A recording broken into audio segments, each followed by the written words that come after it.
24 मार्च 1993 को नासा के साइंसदानों ने स्पेस में एक अजीबो-गरीब एक्टिविटी को नोटिस किया। उन्होंने देखा कि एक बहुत बड़ा कॉमेट जुपिटर के गिर्द ऑर्बिट कर रहा है, लेकिन हैरान करने वाली बात यह थी कि उसकी ट्रेजेक्ट्री यानी उसकी डायरेक्शन कहीं और नहीं बल्कि जुपिटर की ग्रेविटेशनल फील्ड में आकर उसी से टकराने वाली है। इस कॉमेट को यूजीन और कैरोलिन शूमेकर और डेविड लेवी नामी एस्ट्रोनॉमर्स ने पैलोमर ऑब्जर्वेटरी कैलिफोर्निया में डिस्कवर किया था, जिसकी वजह से इसका नाम शूमेकर लेवी 9 रखा गया। ये इवेंट हिस्ट्री में पहली मर्तबा होने वाला था जिसको साइंसदान लाइव देखने के लिए एक्साइटेड थे, और साइंसदानों के लिए एक मौका था जुपिटर के एटमॉस्फेयर को स्टडी करने के लिए और प्लैनेटरी सिस्टम पर जाइंट इम्पैक्ट से प्लैनेट्स पर क्या असरात होते हैं। अस्सलाम वालेकुम and welcome to my channel Infoweb. Jupiter हमारे सोलर सिस्टम का सबसे बड़ा प्लैनेट और सूरज से 5वें नंबर पर है। इसको प्लैनेट्स का किंग भी कहा जाता है। इसका नाम रोमन माइथोलॉजी के गॉड्स के किंग जुपिटर के नाम पर रखा गया है। जुपिटर का एटमॉस्फेयर जिंदगी के लिए वैसे साजगार नहीं है जैसे हमारी धरती पर है। इस प्लेनेट पर टेम्परेचर, प्रेशर और मटेरियल्स इतने एक्सट्रीम और वॉलेटाइल हैं कि ऑर्गेनिजम्स को इनके साथ एडाप्ट करना तकरीबन नामुमकिन है। अगर इसकी साइज़ की बात करें तो जुपिटर का रेडियस 69,911 किलोमीटर्स जबकि डायामीटर 1,39,820 किलोमीटर्स है। इसका मास अर्थ से 318 टाइम्स ज़्यादा है, जो सोलर सिस्टम के किसी भी प्लेनेट के मास से सबसे ज़्यादा है, और इसका वॉल्यूम इतना बड़ा है कि इसमें 1300 से ज़्यादा अर्थ फिट हो सकती हैं। अगर अर्थ एक अंगूर के साइज़ की होती तो जुपिटर एक बास्केटबॉल के साइज़ जितना होता। और अगर इसके वज़न की बात करें तो सोलर सिस्टम में सिवाय सूरज के बाकी प्लैनेट्स के वज़न से 2 टाइम्स ज़्यादा है। जुपिटर का सूरज से एवरेज डिस्टेंस 778 मिलियन या 77 करोड़ 80 लाख किलोमीटर्स है, जो कि 5.2 एस्ट्रोनॉमिकल यूनिट्स के बराबर है। एक एस्ट्रोनॉमिकल यूनिट वो डिस्टेंस है जो सन से अर्थ तक होता है। इस डिस्टेंस से सनलाइट को जुपिटर तक पहुंचने में 43 मिनट्स लगते हैं। जुपिटर का एक दिन सोलर सिस्टम में बाकी प्लैनेट्स के मुकाबले में सबसे छोटा होता है। ये अपने एक्सिस पर तेजी से स्पिन करता है, जिससे इसका एक दिन सिर्फ 10 घंटे का होता है। लेकिन सूरज के गिर्द चक्कर लगाने की रफ्तार हैरान कुन तौर पर बहुत स्लो है। ये सूरज का एक ऑर्बिट अर्थ के 4,333 दिन में या फिर 12 साल में मुकम्मल करता है, जिसे जोवियन ईयर कहा जाता है। जहां हमारी ज़मीन अपने एक्सिस पर 23 डिग्रीज टिल्ट है, वहां जुपिटर एक्सिस अपने ऑर्बिटल पाथ के मुकाबले में सिर्फ 3 डिग्रीज टिल्ट है। इसका मतलब है कि जुपिटर लगभग सीधा घूमता है और इसके पास दूसरे प्लैनेट्स के मुकाबले में इतने एक्सट्रीम सीजन्स नहीं होते।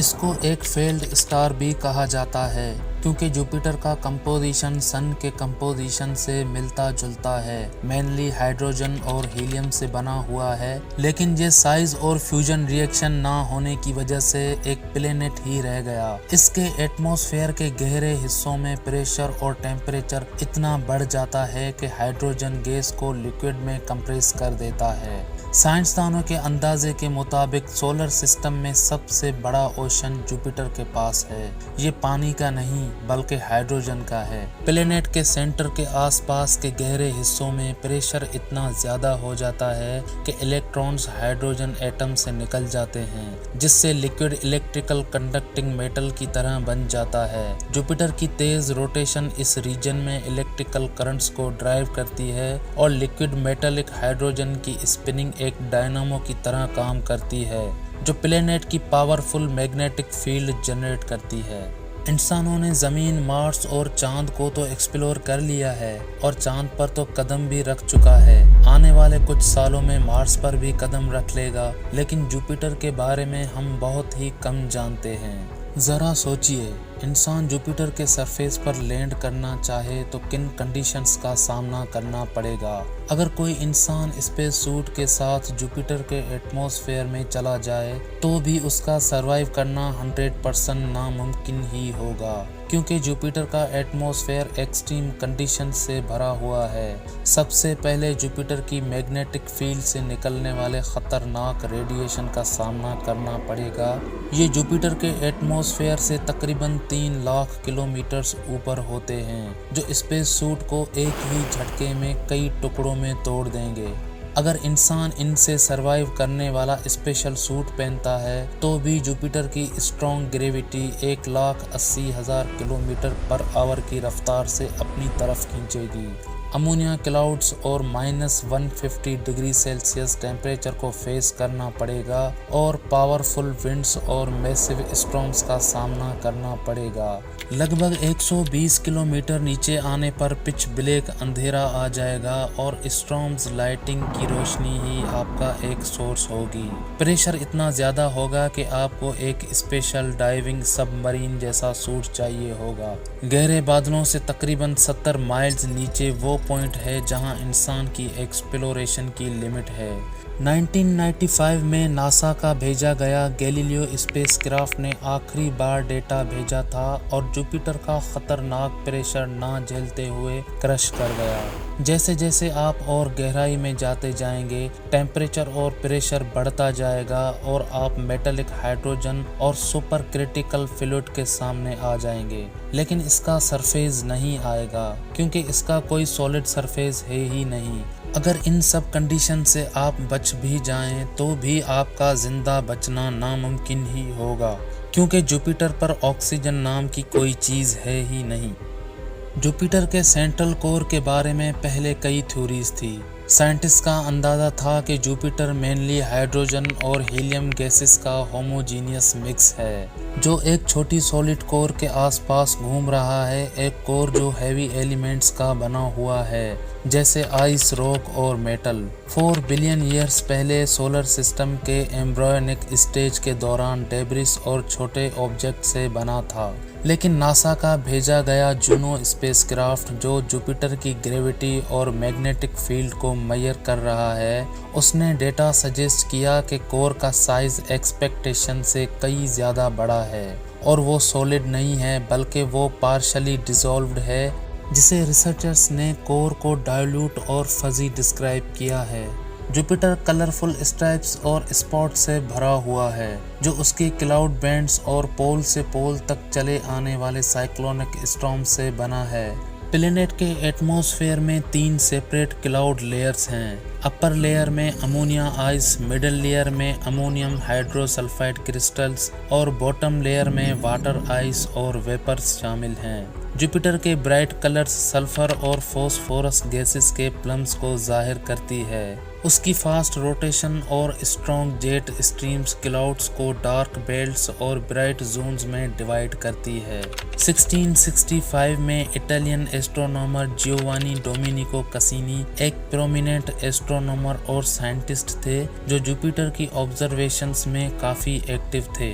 नासा के अकॉर्डिंग उन्होंने जुपिटर के एक लार्ज परसिस्टेंट स्टॉर्म को आइडेंटिफाई किया, जो आज भी ग्रेट रेड स्पॉट के नाम से जाना जाता है, और साइंसदान इसे 1878 से कंटिन्यूसली ऑब्जर्व करते आ रहे हैं।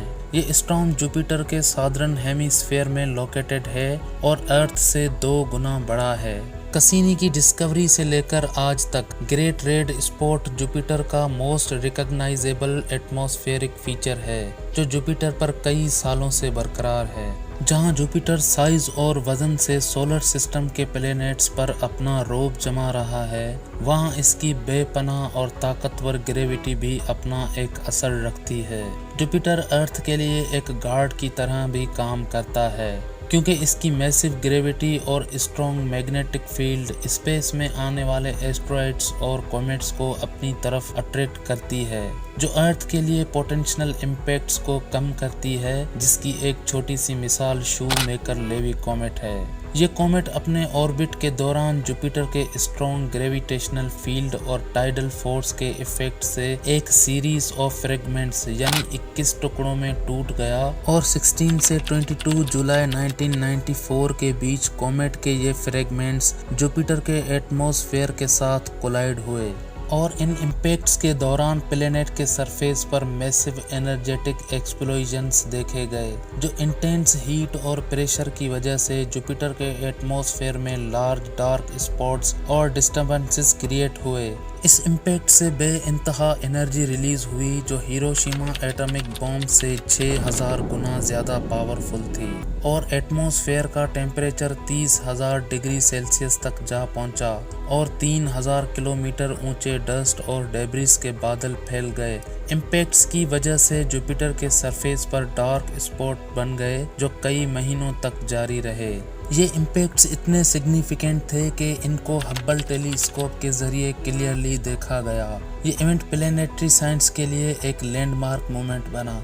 इन इम्पैक्ट्स ने साइंटिस्ट को कई इंपॉर्टेंट ऑब्जर्वेशंस प्रोवाइड किए। इम्पैक्ट्स के बाद एटमॉस्फेयर में सिग्निफिकेंट डिस्टर्बेंसेस और टर्बुलेंट कंडीशंस देखी गई जो क्लाउड बैंड्स और स्टॉर्म सिस्टम्स को इफेक्ट करती हैं। कुछ रीजन में टेम्पररी इंक्रीज्ड ब्राइटनेस भी देखी गई जो इंटेंस हीट और एनर्जी रिलीज का रिजल्ट था। कॉमेट के फ्रेगमेंट्स की स्टडी से साइंटिस्ट ने कॉमेट की कंपोजिशन और स्ट्रक्चर के बारे में वैल्यूएबल इंफॉर्मेशन गैदर की और इस इवेंट से प्लैनेटरी साइंस की फील्ड में इम्पैक्ट डायनामिक्स, एटमॉस्फेरिक रिस्पॉन्स और प्लैनेटरी डिफेंस के इम्पोर्टेंस को समझने में मदद हासिल हुई। उम्मीद है कि आपको मेरी ये वीडियो पसंद आई होगी। अगर आप साइंस और हिस्ट्री में दिलचस्पी रखते हैं तो मेरे चैनल को सब्सक्राइब करें और वीडियो को लाइक करें।